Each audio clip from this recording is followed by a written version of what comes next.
শোনো না, বলছি রাহুলের বাড়িতে যেতে হবে আমাকে, ওর মনে শরীর খারাপ, ওকে নিয়ে হসপিটালে যাবো, 2-3 ঘন্টা টাইম লাগবে আমার আসতে, ঠিক আছে? ওই শোনো, আমি রাহুলের বাড়ি যাচ্ছি, পার্টি হবে, মেয়েরা আসবে, মজাই মজা হবে। আমি সারা রাত বাড়ি আসছি না, পার্টি করবো। টাটা। কি বলছি শোনো না, আজকে ডিনারটা বাইরে থেকে অর্ডার করে নিচ্ছি, বুঝলে? তো তুমিও সারাদিন রান্না করছো, তোমারও কষ্ট হচ্ছে, একটু আরাম পেয়ে যাবে, আর আমরা অনেকদিন বাইরে খাই না, রাতে ক্যান্ডেল লাইট ডিনারও হয়ে যাবে। কি বলো?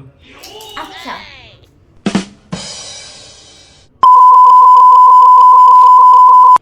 এই শোন, আমি রাতের খাওয়া বাইরে থেকে অর্ডার করছি। তো জঘন্য রান্না বান্না করা শুরু করেছিস, মুখে তোলা যাচ্ছে না। আমি এখন থেকে বাইরেরই খাবার খাবো। বাবাই, মানে তোমার অফিসের আদ্রিতার কি ব্রেকআপ হয়ে গেছে? আমি এক্ষুনি ও স্যাট স্যাট রিলস পোস্ট করছে দেখলাম।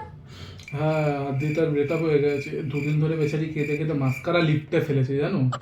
আমি ভাবছিলাম তোমাকে বলবো, ওর সাথে একটু শপিং করে আসো, ওর মনটা তাহলে একটু ভালো হবে।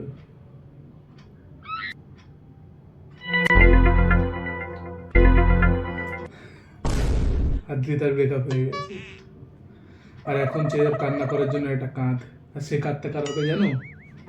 আমার।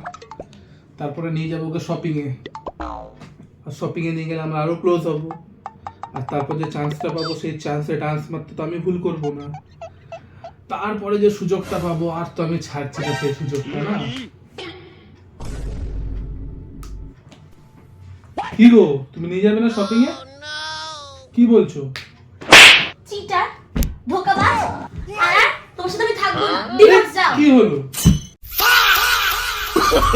Oh, no, no, no, no.